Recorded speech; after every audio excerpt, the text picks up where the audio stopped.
Hola y un súper saludo para todos. Muchísimas gracias por estar acá conmigo en este segundo video de este taller de costos para negocios gastronómicos. Ayer o en el video anterior, es muy probable que hayan pensado, bueno, pero este sí habla, ¿por qué no vamos al grano? ¿Por qué no empezamos de una vez y por qué no arrancamos? Es básico. Yo tengo que echar todo este cuento o echarles toda esta historia para que ustedes comprendan la importancia de las bases. Si nosotros no tenemos las bases, si no tenemos el entendimiento de lo que vamos a hacer, de verdad que primero la inversión que estén haciendo para este curso y de tanto de plata como de tiempo no va a tener ningún sentido porque la idea en realidad es que ustedes puedan resolver un problema que existe. Esto es un problema real que tienen muchos restaurantes. No puedo decir que todos porque hay unos que están muy bien controlados, hay otros que en realidad no tienen nada. No restaurantes, cualquier negocio de comidas, cualquier emprendimiento, vuelvo y repito, si usted hace tortas en su casa, pues usted necesita tener estos conocimientos y acá es la oportunidad que usted los obtenga. Y para poderlos obtener y manejarlos a cabalidad, está buenísimo que nosotros hagamos todos estos recuentos, todos estos repasos y que hablemos en detalle de las verdades, de los problemas y de las cosas que puedan pasar y también de cómo está concebido todo esto, ¿no? Entonces, bueno, este video es bastante importante también porque vamos a hablar algunas cosas teóricas y vamos a estar reforzando también algunas del primer video. Hay algo que voy a mencionar hasta el cansancio, en su momento se van a enterar. Y bueno, el objetivo de esto es elaborar un sistema de costos, ¿verdad? Que por nosotros podamos conocer nuestra estructura de costo y sobre todo el costo de alimentos y bebidas, que es el capítulo de hoy o el curso específico puesto que nosotros tenemos otros costos implicados en nuestro negocio. Hay costos de energía, hay costos de personal, hay costos de administrativos, hay todos los gastos que genere este negocio va a incurrir o se les van a llamar costos, pero bueno, nosotros el que estamos manejando directamente es nuestro costo de materias primas. Bien, que básicamente pueden ser alimentos y bebidas, incluidos los descartables en el caso de que los utilicemos. Entonces, en esto es que nosotros estamos enfocados acá y esto nos va a llevar a hacer una receta.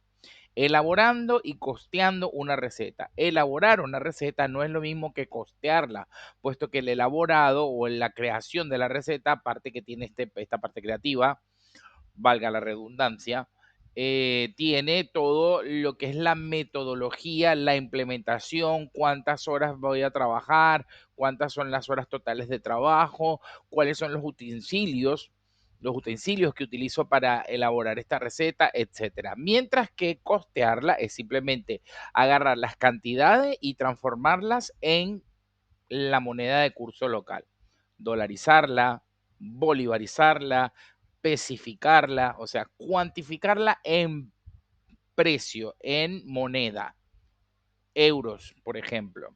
Entonces, antes de que arranquemos con todo esto, debemos tomar en cuenta, o antes de que nosotros arranquemos a elaborar y costear una receta, nosotros tenemos que tomar en cuenta, bueno, voy a hacer este platillo. O lo decide tu chef y te cuenta, mira, Junior, yo quiero hacer unas empanadas, ¿verdad? Una empanada gallega de pollo, y voy a elegir este día para que hagamos el costeo. Ah, buenísimo, perfecto. Entonces tu cocinero debe saber y debe entender que las medidas que se vayan a utilizar siempre, esto es algo que voy a repetir hasta el cansancio, lo que les dije al principio, las medidas siempre hay que utilizar el sistema métrico internacional, kilos y litros, o si voy a utilizar el sistema imperial, en onzas, libras y pulgadas, que en la cocina normalmente no se utilizan medidas de longitud, pero puede ser que yo tenga un molde o una tapa o algo que utilice medidas. El punto acá es que utilicemos el sistema métrico internacional que está en kilos, litros y metros si nosotros fuésemos a utilizar medidas. ¿Está bien? Si no, debo entonces trabajar en función del sistema métrico de mi país y convertir o llevar todas las recetas a ese sistema de medición. Lo que vamos a aplicar acá es una base, o sea que es exactamente igual cómo se resetea, etcétera, pero adáptelo entonces a su sistema. Ahora bien, para usted poder hacer internacional su receta, si usted quiere hacer recetas en su local o usted tiene un negocio que va a trasladar, usted vive en Cuba o en Colombia que utilizan esto de libras y hace la receta, pues traten lo posible de escribirlas en kilos para que cuando se venda en otro país la gente las pueda entender. Porque muchísimos países no tienen la más mínima idea de cuántos gramos representa una libra. Otra cosa que nosotros tenemos que tomar en cuenta entonces es el tema de los insumos. Cuando yo voy a trabajar con una receta, mis insumos deben estar listos, o sea, los voy a utilizar, ¿verdad?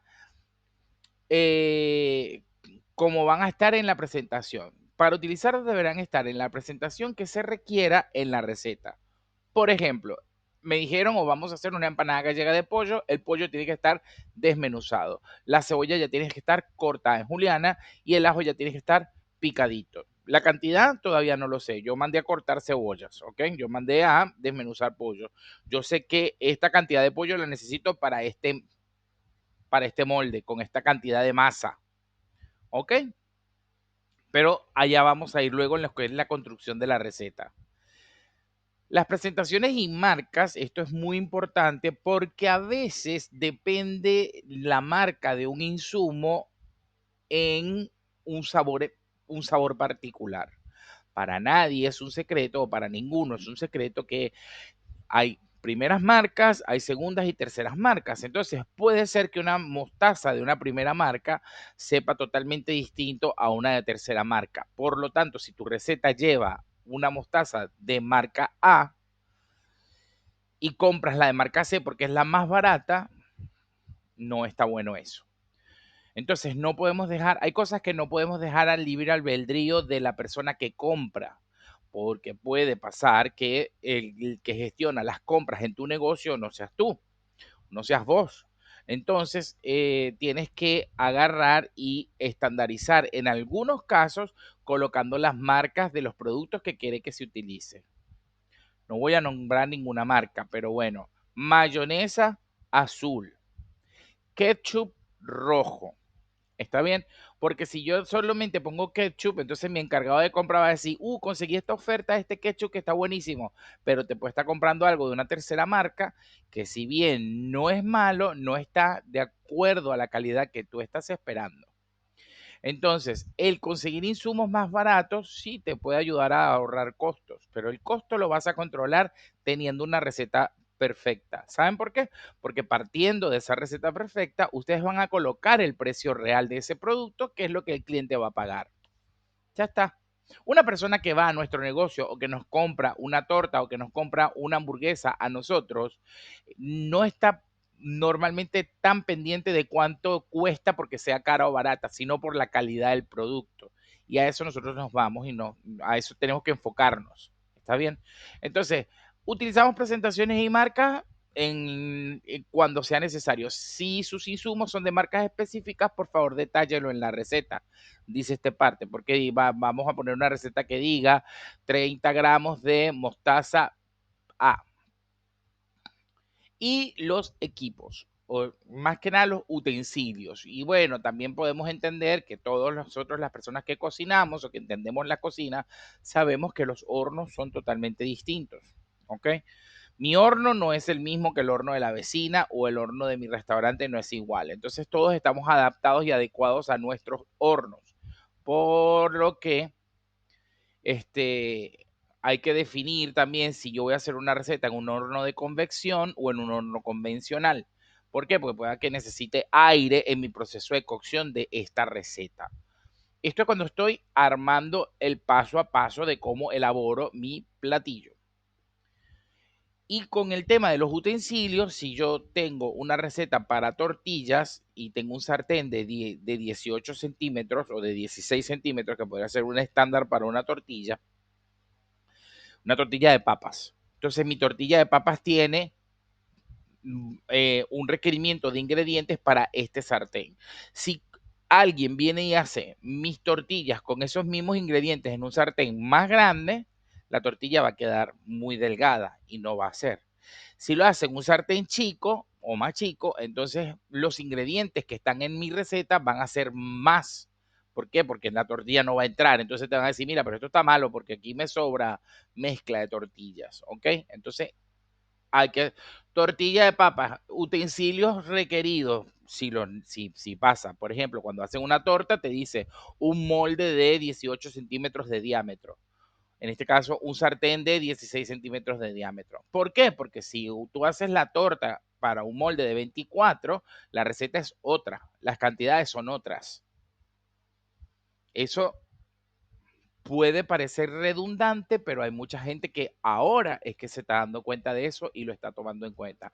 Ah, entonces por eso es que a mí no me resulta, o por eso es que a mí siempre que yo hago la salsa boloñesa me sobra. ¿Mm? Viene uno de los desafíos, entonces comienza el desafío, comienzan los juegos del hambre en nuestra cocina o en nuestro trabajo del día o cuando ya planificamos todo. Bueno, ya yo tengo con mi chef, nos reunimos, hablamos, él va a hacer el trabajo él solo, tiene su pizarrón, tiene todas sus cosas dispuestas en la cocina, tiene sus balanzas, sus pesas, su gramera, todo, sus jarras de medir, está completo y bueno, él tiene que elaborar la receta. Él se va a poner con todos los ingredientes, como le dije, tiene a la disposición de todos sus ingredientes ya listos, cortados, preparados para poder arrancar a hacer la cocina o cocinar esta receta. Otra vez aquí insisto y les hablo, no existe manera de que usted pueda hacer una receta si no la cocina. ¿Ok? Acá tenemos una receta que yo saqué de una fotografía que rescaté de algún lugar y la quiero leer con ustedes. Y dice cheesecake de trufa. Bien, aquí se ve bien esto, tiene chocolatito, etcétera. Después dice migas de galletita, azúcar blanca, canela molida, manteca derretida, frutillas, fresas en la mayoría de los países de Latinoamérica, frutillas en Chile, Argentina, creo que Uruguay también le dice frutillas.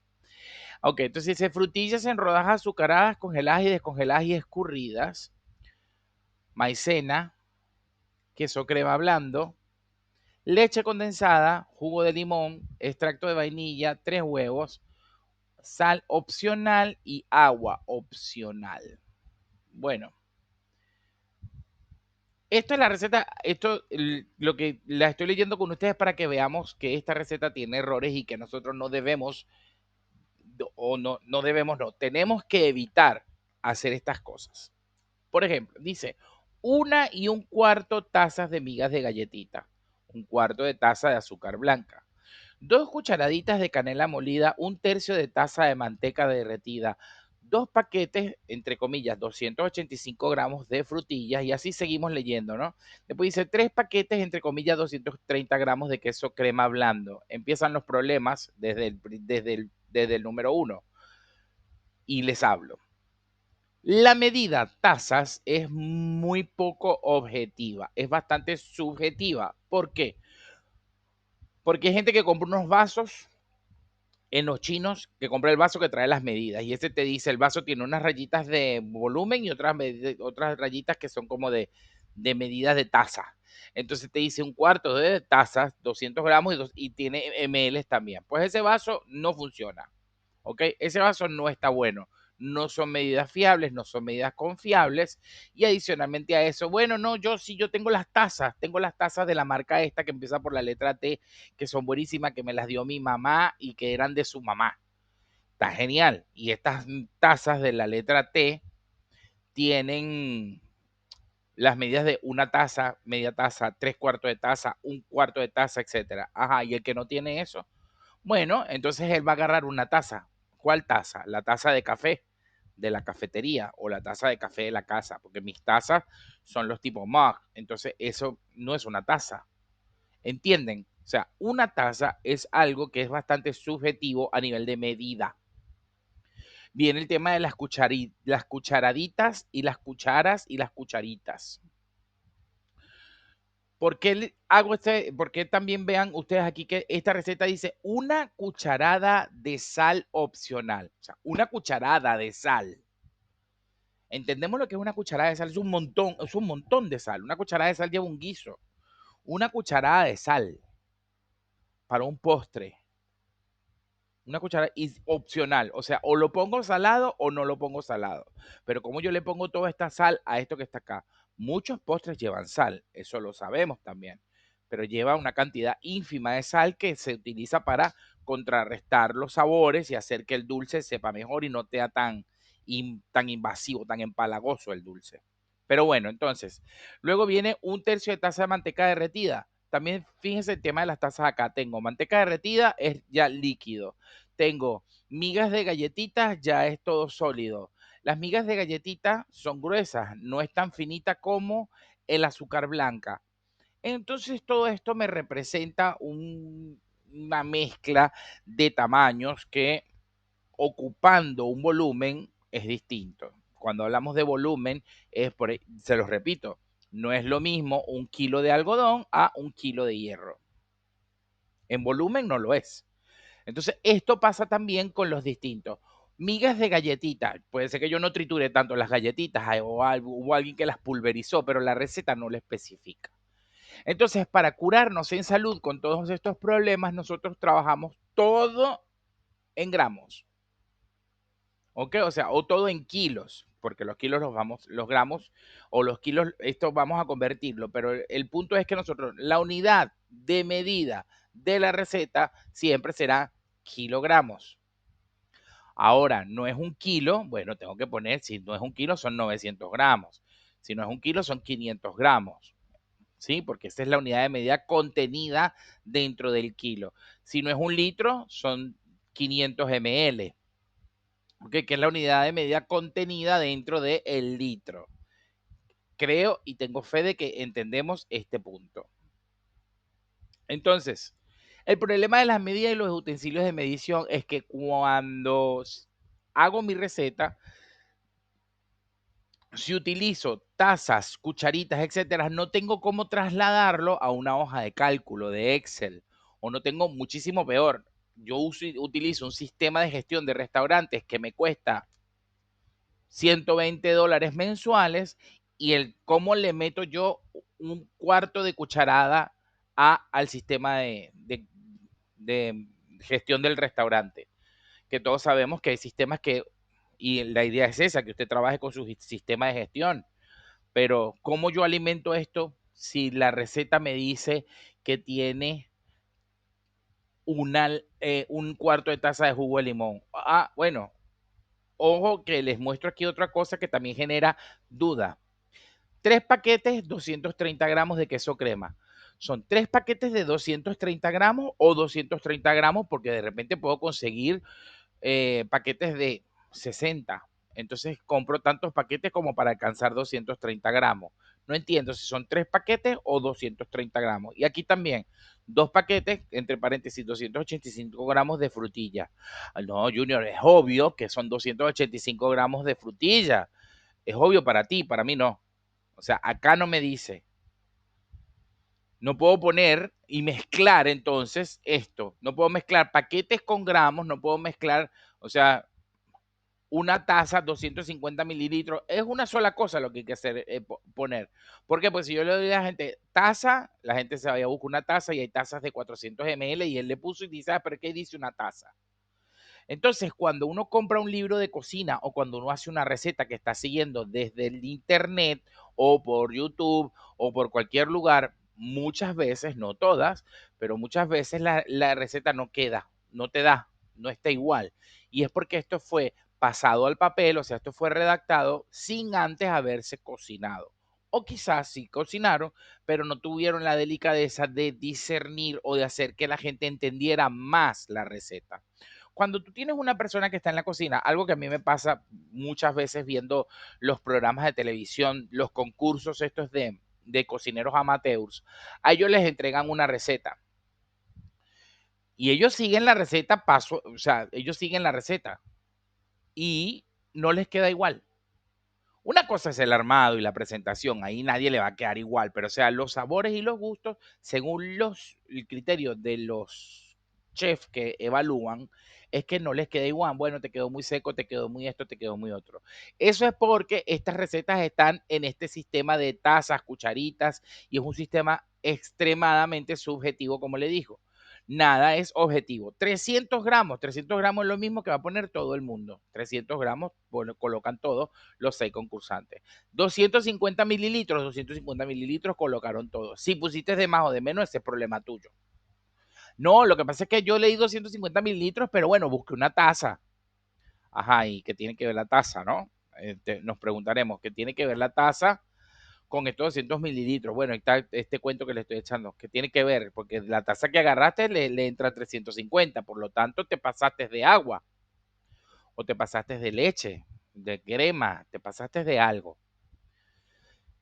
Hay que lograr hacer y hay que hacer por el bien de la receta operativa y por el bien del costo. Usted, por eso le digo, usted arranque todas sus recetas y sepa, entienda que usted va a trabajar en gramos, todo, todo lo va a trabajar en gramos. Y cuando lo esté escribiendo, porque va a hacer, si quiere, su ficha técnica y su manual de operaciones, usted tiene que agarrar y colocar todos esos ingredientes en gramos. 250 gramos de migas de galleta. Entonces, si la miga es muy fina, muy fina, es muy probable que dentro de esos 250 gramos sea más volumen. Si la miga es gruesa, va a haber menos. Pero bueno, son 250 gramos igual. ¿Sí? Estaría muchísimo mejor que dijera acá migas de galletita. ¿Qué galletita? Lincoln, María, Chocolina. O sea, estaría bueno eso y también que dijera si es finamente, ¿ok? Migas de galletita. Pero bueno, ya entiendo que esto puede ser para el molde. También algo que tengo que hacer siempre es leer toda la receta primero completa, para después empezar a ejecutarla. Entonces, bueno, fíjense que dice migas de galleta, azúcar, canela y manteca. Eso tiene que ser para mí la primera parte. ¿Ok? Y bueno, la primera parte, combine las migas de galleta, el azúcar y la canela y la manteca en un tazón, presionar y porque es la base de esta torta. ¿Ven? Precalentar el horno. Entonces, esto está hecho, el paso a paso está súper bien, pero bueno, el tema de los ingredientes hay que obviar, sacar cucharaditas, tazas, etcétera, y peor aún, pizcas y puños. Un puño de arroz mío no es el mismo puño de María Luisa. No es. Cuando hay alguna cantidad que no se pueda medir, entonces, bueno, aplica esto de la cantidad necesaria. ¿Ok? No soy el partidario para el tema de los costos con la cantidad necesaria, pero bueno, no puedo, eso es rectificar y ese es trabajo de todos los chefs, llevar la sal o el dulzor a un punto específico o sobre todo lo que es pimienta, ¿ok? Entonces yo tengo una receta base que puedo colocar 5 gramos de sal a mi receta, 5 gramos de sal, que los 5 gramos de sal yo los puedo pesar. Es muy probable que mi balanza me permita pesar de 1 gramo en adelante. Entonces yo puedo saber si estoy poniendo un gramo de sal a mi receta. No habría ningún problema ahí. La situación está cuando es menos de eso. Entonces yo puedo hacer en el principio de mi receta, pongo la cantidad de sal que quiero colocarle o la que le coloqué, perdón. Bueno, voy a hacer 1 kilo de porotos negros. Esto le voy a colocar, voy a probar primero con 5 gramos. Uy, le faltó 5 gramos más. Bueno, me parece que está bien. Una vez que ya terminaste de cocinar todo, que todos los ingredientes se amalgamaron y que la receta bajó, redujo y mermó, entonces tú vuelves a probar porque esta sal se intensifica. O no, porque de repente fue muy poca sal. En ese momento tú pones rectificar con sal y pimienta. Cuando es rectificar, no tienes que colocar una cantidad. Volvemos otra vez con el sistema métrico, porque esto es vital. O sea, hay que entender que hay que llevar todo aquí, los litros y unidades. Si la receta yo la hago, es que mi abuela la hacía en tazas, bueno, está bien, está perfecto. Ahora vamos a empezar a armar acá una taza de harina. pesa la taza de harina. ¿Cuánto pesa esto? Tanto. Una taza de manteca derretida, pesa la taza de manteca derretida. ¿Cuántos mililitros son la manteca derretida? Porque la manteca sólida la tienes en gramos, cuando está derretida ya está líquida. Entonces, bueno, pueden ser mililitros de manteca derretida. Pésala también si quieres. No pasa nada, porque al final son 250 gramos. Entonces, pesas tu manteca derretida. Hay cosas que no vas a poder pesar, porque hay muchas personas también que creen que 1 kilo de agua es 1 litro de agua, ¿no? Entonces ahí empezamos otra vez. Hay líquidos más densos, porque puede ser que el agua pese 1 kilo, pero si hablamos de aceite, 1 kilo de aceite no va a ser 1 litro de aceite, es menos que eso. Y así más cosas. Entonces, cada medida con su respectivo. Lo que es fluido, lo que fluye, lo que está líquido, se trabaja en medidas de capacidad, litros. Y lo que se pesa, porque no fluye, es masa. Hay cosas que son como más viscosas. Mayonesa, salsa de tomate y mostaza. ¿En qué va? Crema de leche, dulce de leche. Bueno, todas esas cosas que son viscosas y difíciles de que fluyan, se pesan. Ok, pues no puedo, además de que 1 litro, hay que entenderlo, 1 litro, yo pongo una taza a medir 1 litro de mayonesa y seguramente no va a pesar lo mismo que 1 litro de dulce de leche. Entonces todas esas cosas se trabajan en pesos, todo lo que sea viscoso, todo lo que es líquido, aceite, vinagre, agua, caldos, salsa de soja, salsa inglesa, salsa de ajo, salsa tabasco, todo ese tipo de cosas se utilizan en mililitros o en litros. Y lo que ya les dije, pues estas cosas que son viscosas se pesan y bueno, verduras, vegetales, carnes, pescados, aves, todo lo demás se trabaja por peso. Acá hay un ejemplo de cómo entonces vamos a empezar a trabajar las unidades de medida, o sea, cómo las vamos a convertir, ¿ok? Voy a ir a mi hoja de cálculo.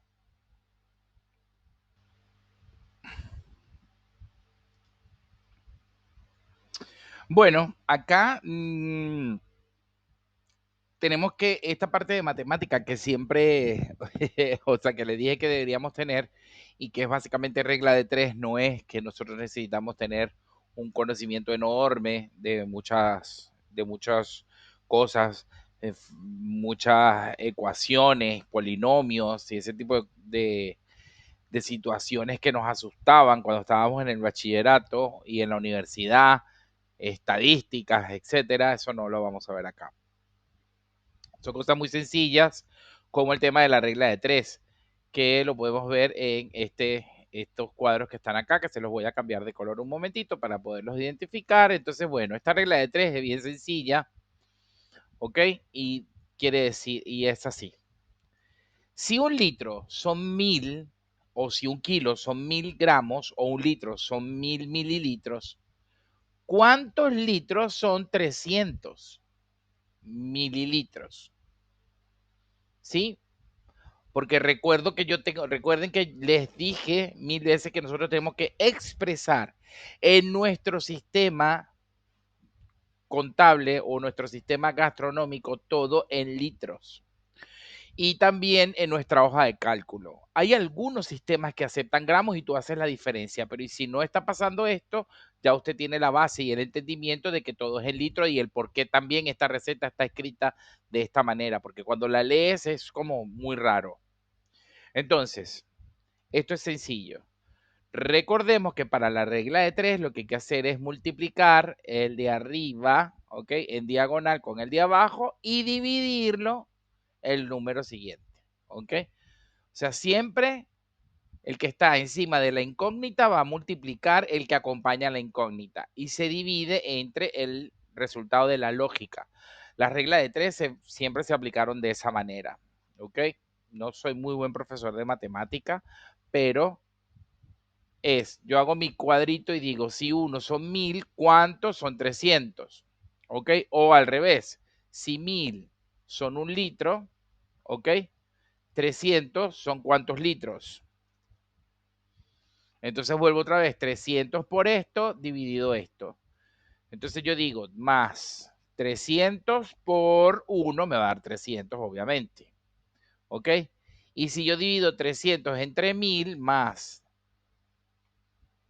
300, lo divido entre 1000 o lo hago dividido 1000, me dice que es 0.3. Bien, por lo tanto, entonces 300 mililitros es 0.3 o 0,3. Entonces, ¿cuánto sería 30? Bueno, tengo que hacer esto. Dividir 30 entre 1000 y me da 0.03. 0.03. ¿Y 3 mililitros cuánto será? Bueno, divido esto, 3 dividido 1000 y me da 0.03. 0.03. Esto sí yo tengo que estar sacando, pero no tengo que, o sea, si yo quiero sacar las cuentas, no tengo que estar sacando esta cuenta todo el tiempo. Debo usar un poco más mi agilidad mental o mi agilidad matemática. ¿De qué manera? Bueno, tengo que escribir 650 gramos, escribirlos en kilos. Fíjense lo siguiente. Un kilo tiene la unidad, ¿verdad? Que es, lo voy a escribir aquí arriba. Tengo 1,000. Eso es ese kilo, que son los 1000 gramos. ¿Está bien? Entonces, este cero de acá es la centena, este cero de acá es la decena y este cero de acá es la unidad. Matemática de primaria. Unidad, decena, centena, unidad de 1000, ¿vieron? Unidad de 1000 acá. Entonces, si yo tengo unidad, decena y centena, ¿cómo hago para escribir esto? Bueno, entonces yo digo, esto sería sin sacar la cuenta, 0,65, que son 650 gramos. 65 gramos, ¿cuánto sería? 0, entonces tengo, esto es unidad y decena. Entonces aquí pongo 0, que entonces pongo la centena no existe, así que va en 0. Y tengo la unidad, perdón, la centena y la unidad. 0.65. ¿Ven? Y ahora 6.5 gramos. Bueno, voy otra vez. 0, y entonces la centena no existe, la decena no existe, 6.5. Esto es 6.5 gramos. Tengo que seguir. Bueno, son 840 gramos. Entonces escribo 0.84. Ya yo sé que son 840 gramos. Y en una receta esto me va a ayudar un montón porque cuando vayamos a ese punto van a entender cómo multiplica esto. ¿Ok? Supongamos que, y esto es así, tenemos 600 gramos de arroz, punto 6. El kilo de arroz, ¿cuánto cuesta? 1.300. Entonces yo digo, ¿cuánto es esto por 600 gramos? O sea, digo, ¿cuánto es? Más. Lo abro con un más. 600 gramos multiplicado por los 1.300 pesos que cuesta el kilo. Ah, entonces esta receta lleva, en vez de 1.300, porque no lleva un kilo, lleva 780 pesos, dólares, euros o lo que sea. Aquí en el caso pesos, 780 pesos de arroz. El arroz está 1.300, pero la receta lleva 780. Esto a ese número nos va a conducir que nosotros entendamos el manejo de la unidad seguida de cero y colocar, ¿ok? O llevar, trasladar toda la receta a kilogramos. Toda la receta va a estar expresada en kilogramos, ¿sí? Y cuando usted hace una receta en su cabeza, eso lleva 20 gramos de sal, perfecto. Son 0.02 kilos, porque todo lo traslado. ¿Ok? Porque yo necesito saber cuánto me cuesta cada una de esas cosas. Igual yo puedo decir, ah, bueno, si el kilo me trae, si el kilo me cuesta 1000 y lleva 20 gramos, bueno, divido y me da pero es como muy largo por aquel lado, ¿sí? Sobre todo cuando lo voy a trasladar a una hoja de cálculo o a un sistema administrativo, un sistema de gestión de restaurantes. Entonces, el tener claro esta parte, les recomiendo que vean este video 10 veces y que entiendan a profundidad este tema, porque de acá es nace el cálculo del costo. ¿Ok? Vamos a seguir viendo nuestra lámina, que hay más cositas, y después vamos a empezar con un poco de recetas.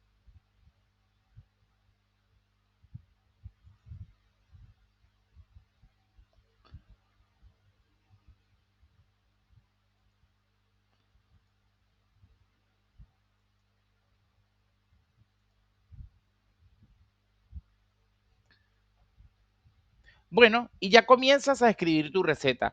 Ya teniendo en claro, ya sabes todos estos conceptos, ya empezaste a cocinar. Debes escribir tu receta de qué manera. Van a escribir las cantidades así.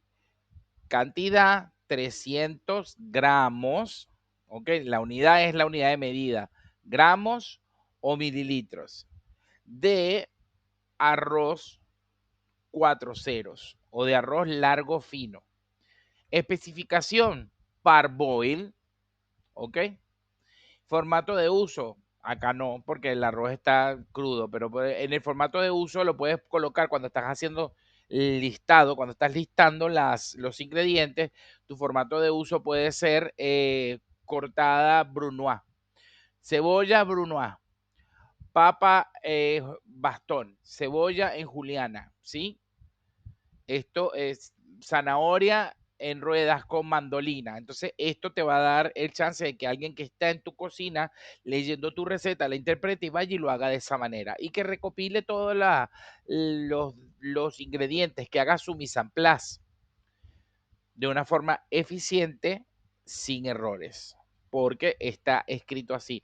La estás empezando a escribir o la está escribiendo tu chef o tu jefe de cocina de esta manera. Cantidad, 250 unidad, gramos, ingredientes de papa, ¿ok? Especificación blanca, formato de uso, cortada española. Ellos sabrán cuál es la especificación de la cortada española, qué mandolina van a usar, cómo va, etcétera. Bastón, en tu restaurante ya lo sabes. Si no, entonces también lo especificas. Bastones de 5 centímetros, por ejemplo. Esto lo adaptas a tu operación, esto lo adaptas a tu ritmo y esto lo adaptas a tu vida. Si quieres obviar el formato de uso, está bien. La especificación, ingrediente, mayonesa, marca azul, es la especificación. ¿Ok? Si el producto no tiene otra especificación, sino más que comino, es comino, no te vayas hasta allá.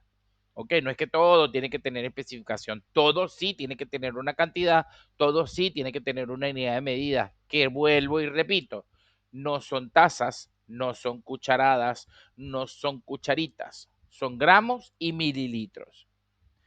Si es más de eso, entonces 1 kilo 650 gramos. ¿Ok? O escribe 1,65 kilogramos. Ya está. Ya la persona que está leyendo la receta y va a saber que tiene que ser 1,650 gramos. Y el que va a costearla, que eres tú mismo seguramente, ya sabes que es 1,65. Bien.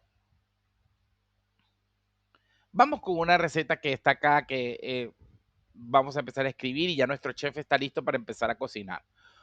Él se paró para hacer una lasaña y fue a su heladera y empezó y llegó con todos los ingredientes y dice, bueno, Junior, anota, esto lleva 500 gramos de salsa boloñesa, 500 gramos de salsa bechamel, 300 gramos de pasta para lasaña directo al horno de Checo, pasta cara pero buena, 350 gramos de mozzarella rallado, no me especifica qué marca ni nada, sino mozzarella rallado. Bueno, 125 gramos de queso parmesano rallado. ¿Por qué? Pues ellos tienen todo y la lasaña la armaron, ¿ok?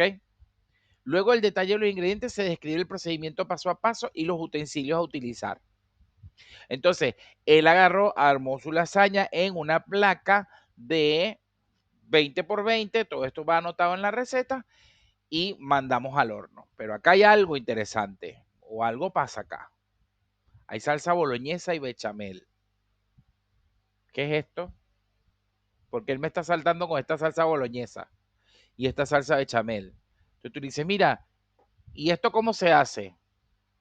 Porque ellos ya tienen todas esas cosas listas, pero no saben o no están conscientes de que esto que ellos tienen para poder armar un plato terminado es una subreceta. Entonces, Para ellos poder haber hecho esa salsa boloñesa, también tienen que haber pasado por el proceso de anotar y documentar, pesar todo lo que utilizaron para hacer esa salsa boloñesa. ¿Ok? Y esto es así. Y lo vamos a ver cuando estemos escribiendo subrecetas. A ver si está acá. No. Esto lo vamos a ver cuando estemos escribiendo subrecetas. Una subreceta arranca, ¿verdad? O bueno, es lo mismo que una receta. Tengo 10 kilos de carne picada o de carne molida con 5 litros de, de puré de tomate, 4 litros de pasta de tomate, 3 de esto, 3 del otro. Voy probando, hago toda mi receta y esto me dio un total final de... Termina mi salsa, se quedó buena, la rectificamos y ahora empiezo a pesar. En mi balanza grande busco un envase en donde yo pueda pesar para saber cuántos kilos de salsa boloñesa me salieron de esa receta con la que yo hice. ¿Está bien? Entonces yo tengo una receta de 10 kilos de carne picada, tanto de esto, 50 gramos de sal, o sea, una receta grande que me sacó 15 kilos de salsa boloñesa. Perfecto. 15 kilos de salsa boloñesa. Esos 15 kilos de salsa boloñesa me cuestan todo lo que son la sumatoria de todos los ingredientes. Entonces, como yo sé que de esos ingredientes me salen 15 kilos, yo puedo determinar cuánto me cuesta un kilo de mi salsa boloñesa. Así, cuando traslado la salsa boloñesa a la receta de la lasaña, sé que 500 gramos de salsa boloñesa cuestan, por ejemplo, 5.000 pesos. Es complicado, suena, pero no lo es tanto. Lo único que sí es que tenemos que estar conscientes y pendientes de que las subrecetas tienen que hacerse primero antes de las recetas. Salsa bechamel, salsa boloñesa, salsa César. Si yo tengo una ensalada que tiene un mix de lechugas, porque uso, o sea, mi ensalada en el plato lleva un mezclum de verdes. ¿Qué es el mezclum de verdes? Espinaca, rúcula, lechuga y lechuga morada, en tal y cual proporción. Bueno, yo hago la subreceta de eso, con todos mis ingredientes limpios, hago la subreceta y una vez sabiendo cuánto me cuesta hacer 10 kilos de mezclum, ¿cuánto me va a costar cada kilo? Salsa César. Bueno, yo no hago la salsa César en el momento, a menos que tenga un restaurante como antes en los 80, que el mesonero venía y te hacía la salsa César al lado de ti. Riquísimo, riquísimo. Entonces, bueno, eso es una historia. Pero tú tienes otra que hace salsa un montón para poder mandar y para sacar el despacho y el servicio mucho más rápido. No haces una ensalada a la vez, haces mucha salsa. Entonces agarras todos tus ingredientes y dices, con todos estos ingredientes saqué 4 litros de salsa César. ¿Cuánto me cuesta cada litro? Divido la sumatoria del total de los ingredientes entre 4, porque fue lo que me di al final. Las subrecetas se elaboran, se miden, o sea, o se pesan, se toman las unidades de medición correspondientes y ese resultado, el resultado de la sumatoria de los ingredientes, lo divides entre la medición y te da el costo por la unidad, bien sea por cada kilo o por cada litro. Si haces masas de pasta, por ejemplo, que muchos restaurantes hacen sus propias pastas porque hacen pasta rellena, tú vas a hacer un ravioli y tú pones tantos gramos de pasta y tantos gramos de relleno. ¿Mm? Eso hace un raviol. O sea, simplemente la unión de dos, de tres, porque después el raviol va con salsa boloñesa o con salsa fileto. Entonces, la unión de tres subrecetas. Entonces, tú vas a hacer una receta de raviol y tú no puedes ponerle a la receta de los ravioles desde la harina a todo, no, porque tú tienes una masa hecha.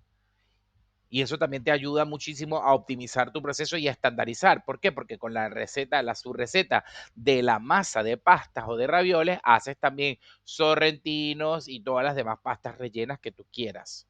¿Ok? O fideos caseros. O sea, tagliatelle.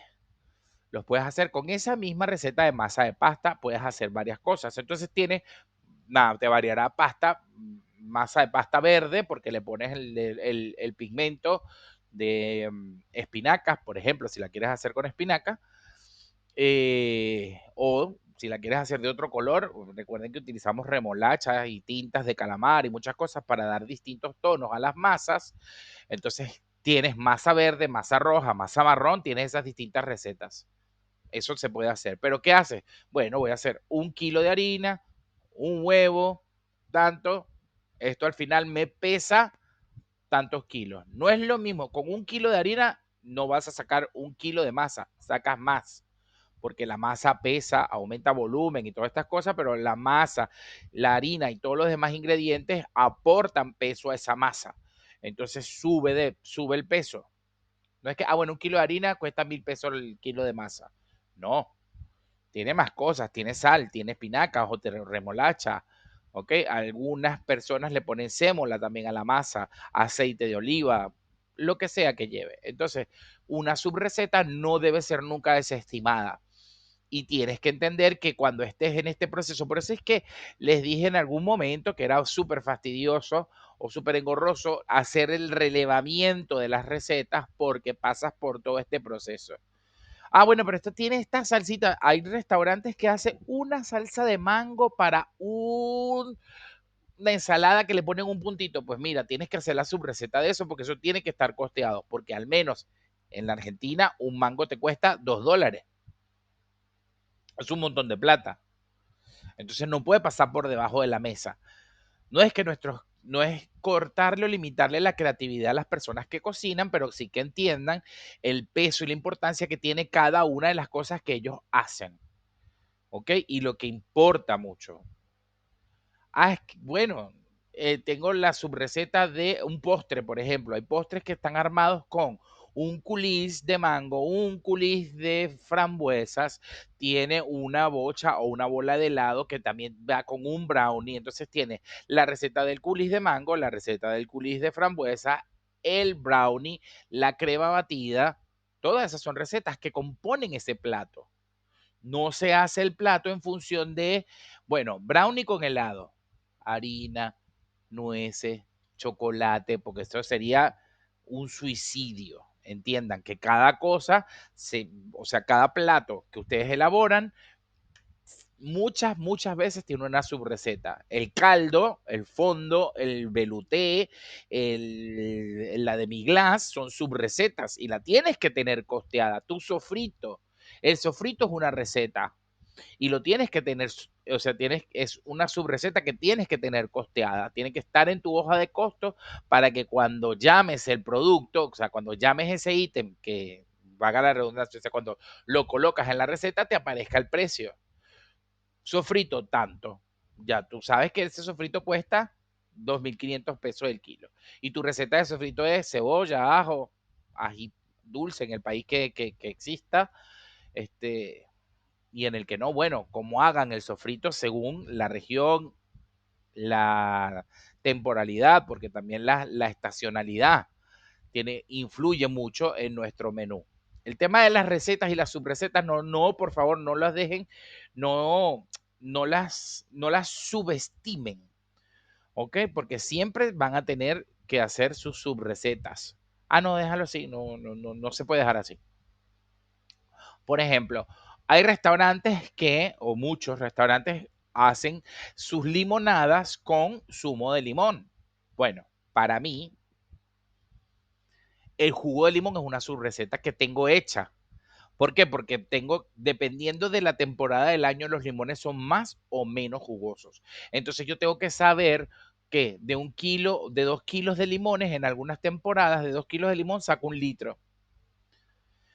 Y hoy otras temporadas que voy a necesitar 3,5 kilos porque vienen mucho más secos los limones. Entonces me aumenta el precio y tengo que estar chequeando esa receta, ¿sí? Entonces no es que el jugo de limón, bueno, eso tiene 2 limones. No, porque el jugo de limón yo lo exprimo antes, o sea, o sé cuánto me rinde. Puedo exprimir en el momento, pero yo necesito saber que mi limonada lleva 30 mililitros de limón exprimido y lo demás es agua y azúcar. Ojo, que lo que les estoy diciendo es importantísimo porque las limonadas generan una diferencia en nuestro ticket promedio espectacular. Costean súper bien y se les gana muy bien. Imagínate que tengas limonadas entonces de frutos rojos, que tengas limonadas de menta y jengibre o pomeladas. Acá en Argentina son un éxito, de verdad, sobre todo en las épocas de verano, está claro esto. Pero La limonada es como para la barra, como la papa frita para la cocina. Hay que tenerla porque si no la vendes, pierdes plata. Pierdes plata. ¿Ok? Bueno, hay restaurantes que no se, quizás no, la papa frita no estaría bien vista, pero tienes que hacer algo con papa siempre, porque la papa es un insumo súper noble y que costea espectacular. Entonces, habiendo hablado del tema de las subrecetas, ¿verdad? Hay que entender cómo manejamos nosotros los ingredientes, ¿ok? En mi costeo. Ya dejé la historia de cómo voy a armar la receta escrita para que los demás la lean. Ahora estoy metiéndome más en mi costeo. Y los ingredientes, tengo un mar de cosas, un montón de cosas, pero todas estas cosas no están clasificadas en las mismas categorías. Y esto lo tengo que tener claro. Y esto es muy de decisión propia o de elección o de preferencia de cada uno de ustedes o de los dueños de su restaurante o como los venían manejando en el restaurante. Por ejemplo, y hablo por mi última experiencia, mi última más larga experiencia en la Argentina, lo que es los productos de almacén. ¿A qué llamamos almacén? Todo lo que está seco que yo tengo en mi depósito, en mi almacén de secos. Entonces, las galletas son de almacén, la salsa mayonesa, el ketchup, los aderezos, los condimentos, las harinas, los fideos secos, o sea, las pastas secas, todo eso lo llamamos almacén. Luego tiene el tema de las verduras, que son frescos, entonces tienes la verdulería, todo lo que vaya en una cámara refrigerada que sea que venga de la tierra o que sea de verdulería. No es redundante esto, pero hay que decirlo, las verduras son frescas.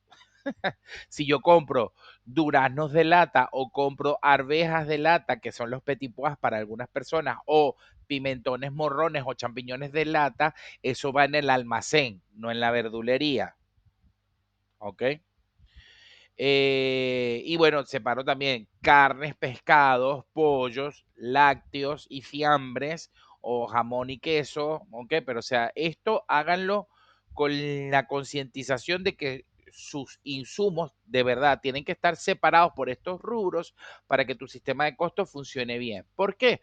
Porque eventualmente vas a necesitar saber cuánto del 100% de tus insumos por dónde se te va o qué es lo que tiene más impacto sobre tu costo. Si es el almacén, si son las carnes, que es lo que debería, carnes, pescados y mariscos, es lo que debería tener mayor impacto en tu costo.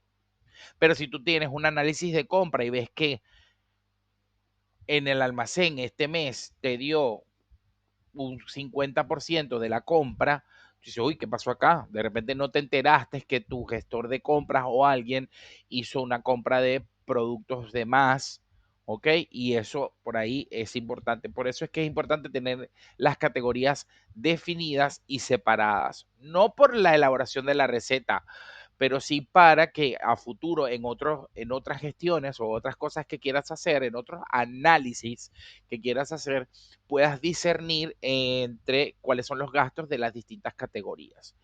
Estos ingredientes, ok, nosotros estamos armando recetas de productos, pero también tú debes tener alimentos y bebidas, ok, entonces tienes todo lo que son alimentos, dentro de esa categoría alimentos, tienes una subcategoría y ahí viene almacén, eh, verduras, carnes, aves, vegetales, bueno, verduras y vegetales es lo mismo, pero no sé, este, lácteos. Y luego tienes la categoría de bebidas, que en las bebidas a veces pueden formar parte de nuestros ingredientes. Licores que formen parte de los ingredientes, etcétera. Y también no hay restaurante que no venda bebidas, no hay restaurante sin bebidas, no podemos. Parte importante del negocio son las bebidas. Entonces, las bebidas y las tenemos que manipular nosotros también.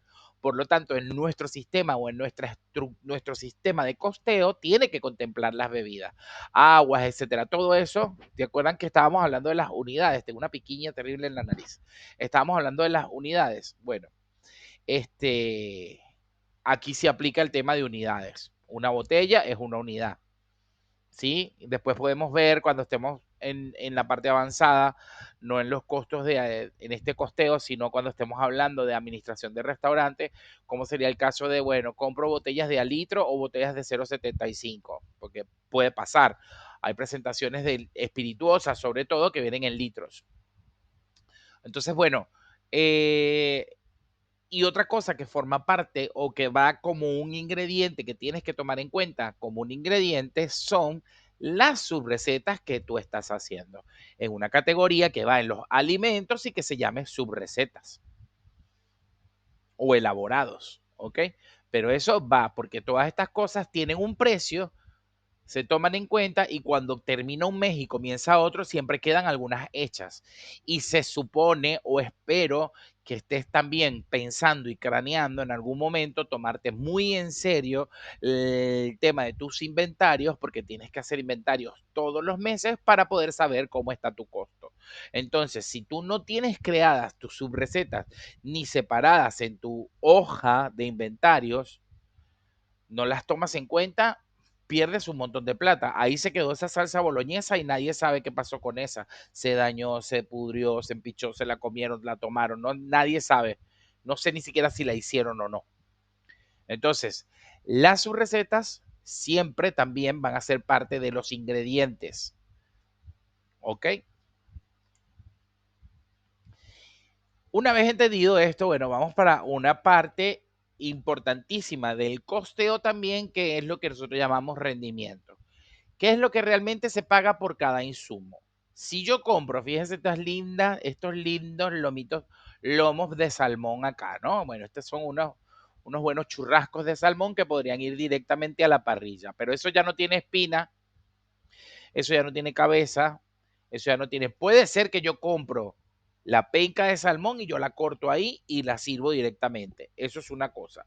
Pero si yo compro para abaratar el costo el salmón entero y yo le tiro la cabeza, le quito las tripas y boto todo, le saco las escamas y lo corto yo y lo proceso, me queda la cola y todo lo demás y puedo utilizar todo eso para un fumé, entonces ahí ya tengo que aplicar factores de rendimiento. Esto que está acá es el recetario, que yo lo llamo así. Ustedes van a recibir su recetario en blanco y van a aprender en el siguiente video cómo trasladar sus recetas a este lugar para que después tengan una carta costeada en donde van a poder colocar los precios de sus productos. Pero bueno, esto yo se los voy a entregar a ustedes en blanco y ustedes van a aprender de qué manera lo van a ir llenando. Yo quiero utilizar acá por unos ejemplos importantes y muy casuales que van con respecto a el tema de lo que estamos hablando de los rendimientos, ¿ok? Hay varias cosas que afectan el rendimiento. Tres importantes que serían lo que no controlo, que es la pérdida. Luego tengo el desperdicio y tengo la merma. ¿Ok? La pérdida es algo que yo no puedo controlar. Yo no lo puedo controlar porque a veces, o sea, puede que venga un huevo roto en un maple o en un cartón de huevos. Puedo minimizar esta, pero no lo controlo, no depende de mí. Si yo compro un guacal o un cajón de tomates, es muy probable que algunos vengan muy maduros y que vengan casi o con mal olor o que estén dañados entre los tomates. Entonces, esto es algo que es una pérdida que yo no puedo controlar. Si yo siempre que compro tomates o cebollas veo que vienen una cantidad determinada de cebollas podridas, yo puedo decir, bueno, tengo de esta bolsa de cebolla, tengo una pérdida del 10%. ¿Está bien? Esto lo puedo saber. Hay otra cosa que es el desperdicio. Todo lo que yo tengo, si yo agarro un kilo de papas de mi bolsa de papas que compré y pelo esta papa, voy a tener un resultado de cáscaras y otro resultado de papas peladas. Esto es lo que yo llamo desperdicio. Sí, es lo que no voy a reutilizar. Si yo compro salmón y compro pescados, es el ejemplo que voy a utilizar, compro el pescado entero, tengo desperdicio con las cabezas y ese tipo de cosas porque no hago un fumet. Ahora, si yo todo esto lo hago fumet, bueno, entonces tengo que transformar esto en fumet para que no sea un desperdicio, sino parte de otra comida. Y tomo en cuenta que capaz la panza, las tripas, las agallas y todo esto sí es desperdicio porque no lo voy a poner dentro del fumé y entonces en vez de tener un desperdicio tan grande, sería un poco más pequeño. Y la merma es lo que reduce. Entonces, los desperdicios son el resultado de la limpieza o preparación.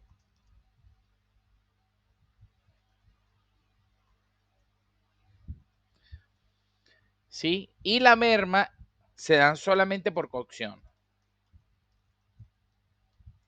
¿A qué me refiero? Que es la reducción que tiene, por ejemplo, un pedazo de carne. Yo en mi carta le pongo a la gente que tiene un churrasco de 400 gramos, pero la gente me lo está pidiendo bien cocido, por lo tanto eso tiene una reducción en la carne, no le van a llegar 400 gramos de carne al plato, nunca. ¿Ok? El peso de la carne, o sea, el peso final en el plato va determinado por el punto de cocción en el tema de las carnes. ¿Está bien?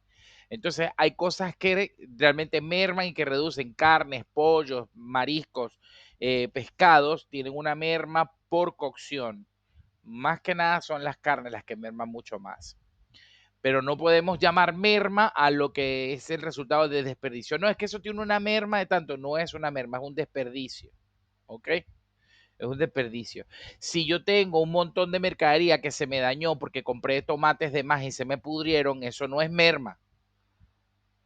¿Ok? Ni tampoco es desperdicio, eso es una pérdida. No lo controlé. Entonces hay tres cosas y también, si yo compro, si yo desperdicié de esos dos cajones de tomate, me va a afectar el rendimiento simplemente porque yo compro en función de lo que proyecto vender. No es que esto es abuelo de pájaro. Las recetas me ayudan a mí a saber cuántos kilos de tomate necesito comprar para mi restaurante total. Esto lo vemos después. Esto lo vemos más en la administración, en compra. Ahorita estamos sacando solo costos, pero esto se puede lograr determinar.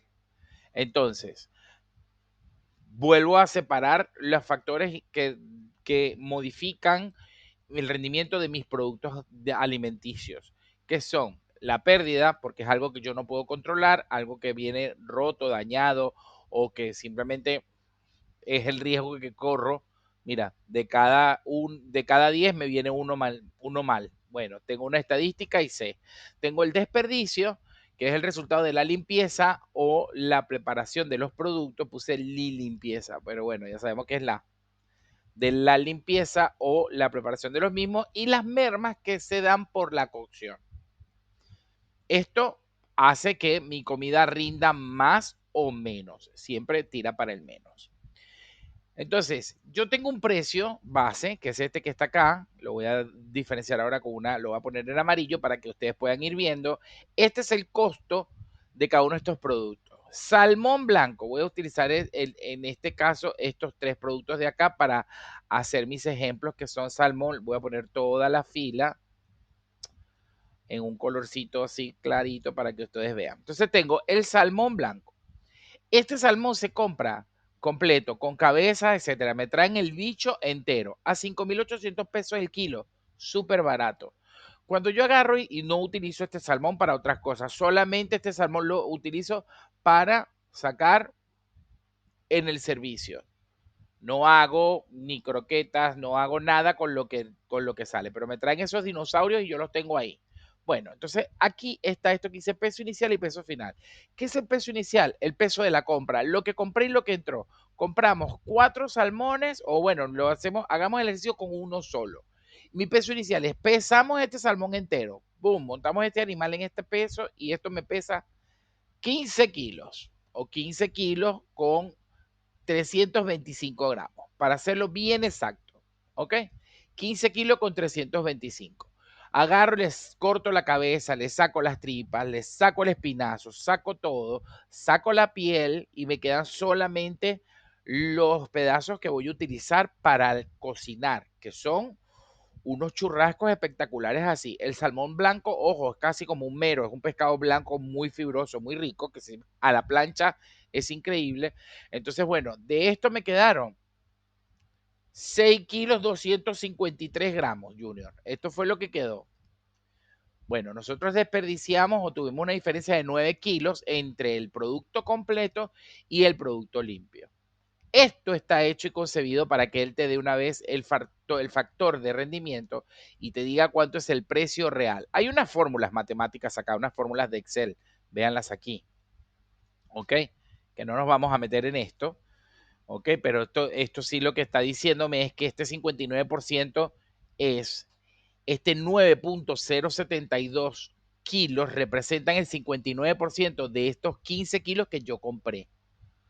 ¿Sí? Por lo tanto, ya yo sé que este ejercicio lo hago una sola vez. No es que lo voy a estar metiendo esto a cada rato por cada salmón que hago. Salmón rosado y salmón rosado en penca. Fíjense esto, el salmón rosado también se compra con cabezas, con todo, y el salmón en penca viene la penca lista y limpia. De hecho, lo único que hay que hacer con una penca de salmón es sacarle las espinas, o sea que ahí no merma nada.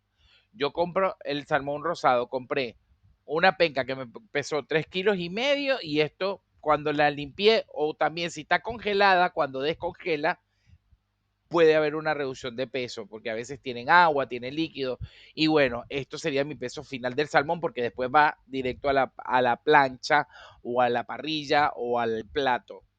Entonces yo tengo una pesca congelada que termina costándome esto, supongamos que teníamos 3,5 kilos, aquí no quiero, les repito, no especulemos, usemos los pesos, pero estoy en un ambiente en donde no estoy en una cocina.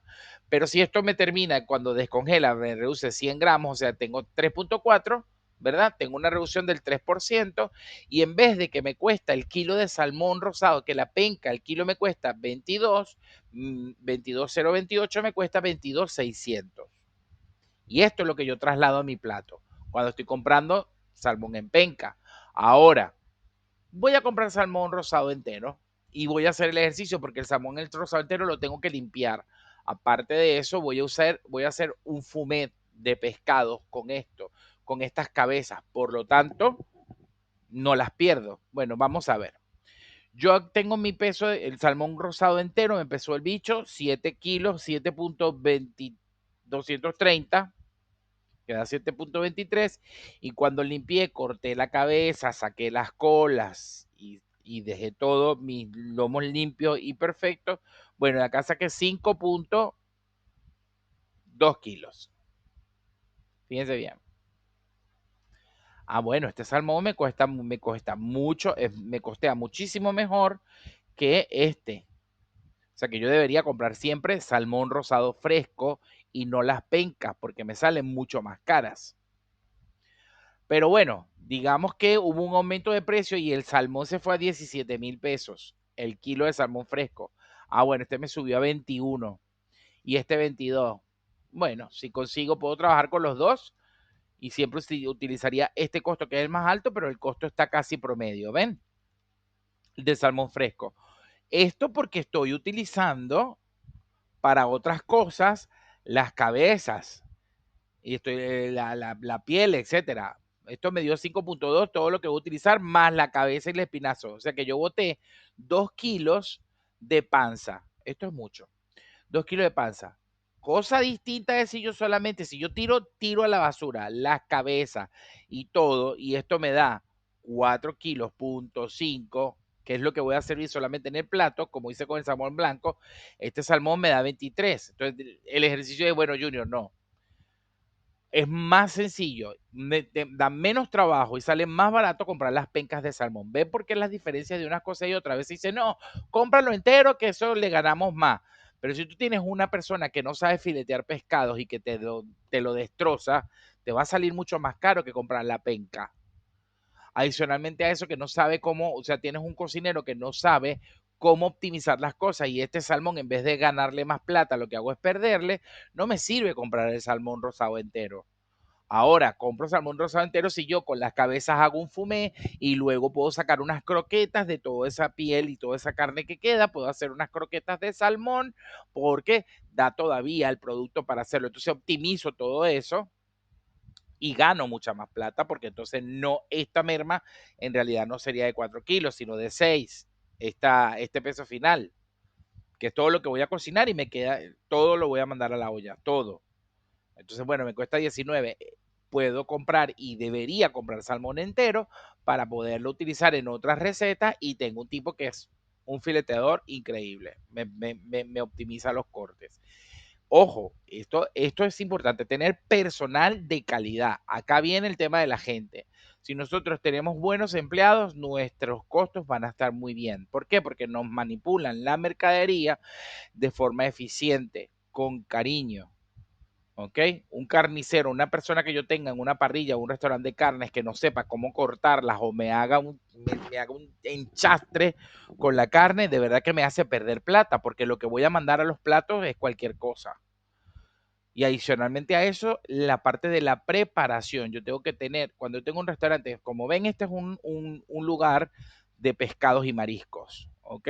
Entonces yo tengo que tener un personal acá en este lugar que esté entrenado por mí, entrenado para poder limpiar y procesar todos estos productos que son carísimos, ¿ok? O sea, el lomo de atún rojo a 27,000 pesos. El lomo de atún rojo no debe mermar nada porque lo compran el lomo entero. Entonces de ahí se corta y se manda para el tataki, para el tartar, para lo que quieran hacer, para el sushi, para lo que quieran hacer. Entonces aquí no tengo que colocar nada. Fíjense que lo dejo en blanco y esto es lo que se traslada a la receta. Entonces, en mis recetas, en mis costeos, los precios que se van a agarrar siempre es esto que hice total, que se modificarán en función de los factores de rendimiento o de porciones. ¿Por qué porciones? Porque, bueno, tengo el tema de las porciones de los productos elaborados, ¿sí? Tengo el tema de las porciones de los productos elaborados, que después lo vamos a ver cuando estemos trabajando en esta hoja para poder hacer las cosas. Entonces, bueno, les presento el recetario. Aquí está lo que se llama el centro de costo, la carta costeada, donde van todos los platos y nos va a decir los precios. Esto, por ejemplo, el precio del cubierto. Hay restaurantes que cobran sus cubiertos o no. Acá el costo de mercaderías para el cubierto es de 1,370 pesos y se cobra 1,900 pesos por cada cubierto, lo que quiere decir que esto me costea 85%. Yo quiero que esto me costee 35, entonces el cubierto, cosa que no va a pasar nunca que se cobre un cubierto en ese precio, pero bueno, tiene que estar acá esto también reflejado para que tú veas cuánto está gastando. Pero fíjense lo importante. Ay, estos costean los cubiertos. Claro, yo costeo el cubierto. ¿Por qué? Estoy aquí, costo masiva, costo de receta. Esto me dice cubierto, cubierto y menú. Me viene de acá. ¿Ok? Estos insumos que lleva a la mesa es lo que está reflejado aquí en esta carta. Esto es súper interesante, súper bello y bueno, cada uno de los platos los vamos a ir desarrollando en este lugar para que en tus recetas costeadas las puedas ver en la carta y sepas cómo trabajar los precios al final. ¿Ok? Esto es lo que en lo que nos vamos a divertir en el siguiente video, que capaz y nos tome una hora o más, como este video que ha sido un poquito largo, pero bastante explícito. Entonces, recordemos acá de nuevo, ¿ok? Que los factores de rendimiento son aquellos que afectan directamente en cuánto y cómo rinde cada uno de tus insumos y que están impactados directamente por la pérdida, o sea, se llaman pérdida, desperdicio o merma y que son cosas totalmente distintas. De hecho, un mismo producto puede pasar por todos, como el caso del salmón. ¿Por qué? Porque tengo una pérdida que no puedo controlar si esto me viene congelado, que es esta de acá. ¿Ok? Tengo un desperdicio porque es el resultado de la limpieza y tengo una merma. ¿Por qué? Porque yo le digo a mi cliente en el menú 250 gramos de salmón. pero yo lo quiero muy bien cocido, Junior. Perfecto. Cuando el 250 gramos de salmón lo ponemos en la plancha o en donde se vaya a hacer en la parrilla, cuando lo mando al cliente, está recibiendo 200. Que el cliente va a pagar 250 gramos, estamos totalmente claros. Pero o sea, puede ocurrir que tengas eso y yo les doy el concepto acá porque muchas veces se confunde el término merma con la limpieza. No, es que las papas me merman un 25%. ¿De qué? Sí, porque cuando yo las pelo, no, eso no es merma, ese es el desperdicio. Entonces hay que entender estos conceptos porque tú eres un encargado de un restaurante, eres un gerente de un restaurante, eres un dueño de un restaurante o eres un emprendedor y tienes un negocio en tu casa y necesitas saber qué cosas son las pérdidas, qué cosa es el desperdicio y qué cosa es la merma. Y todo esto se toma en cuenta para que no lo pagues tú. El problema o la situación está en que esto no lo tienes que asumir tú. No es un costo que tengas que asumir. Es un costo que puedes trasladar al plato para que esté dentro del precio que el cliente está pagando. ¿Ok? No es robar a la gente, es hacerlo justo y es porque tampoco nosotros, nadie abrió un negocio gastronómico porque le gusta abrir y cerrar un local y una Santa María. Todos abren un local gastronómico porque es una pasión que los ayuda a conseguir lo que todos queremos, que es ganar dinero. ¿Está bien? Y si no tenemos nosotros estas cosas claras, esta pasión se va a convertir en una pesadilla. ¿Por qué? Porque sí, las pasiones o los sueños o las esperanzas de mucha gente se han convertido en sus peores fracasos y en sus peores pesadillas por no manejar estos conceptos de forma eficiente y por no tener costeados todo esto. Todo esto es el costeo, todo esto es la vida de tu restaurante. Nosotros vamos a empezar de poquito porque vamos a hacer esto desde cero con un emprendimiento de sushi que tengo que asesorar, así que está buenísimo la caída de esta clase para que arranquemos armando los insumos y armando un par de roles, ¿ok? Y costeándolos. Eso es lo que vamos a hacer en la siguiente clase. Así que nada, un placer haber estado con ustedes. Mi nombre es Junior y bueno, mi nombre va a aparecer por todos lados. Ya creo que somos amigos. Este, anoten todas sus dudas, vean el video en los puntos que les fueron relevantes, en lo que no entendieron.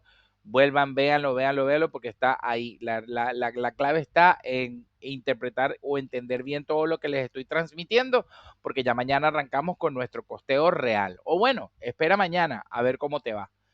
Yo te voy a entregar ya debes tener la hoja de cálculo, espero que no la hayas roto. Si eso pasa, te pones en contacto conmigo para mandarte una nueva y que la vuelvas a hacer, pero trata que no, ¿ok? Igual hay cosas que están bloqueadas para que no se rompan, pero bueno, puede ocurrir, puede pasar, ¿no? Gracias por haber estado acá y bueno, nos vemos en la recta final entonces, que es lograr hacer en la hoja de cálculo nuestro costeo, ¿vale? Abrazos.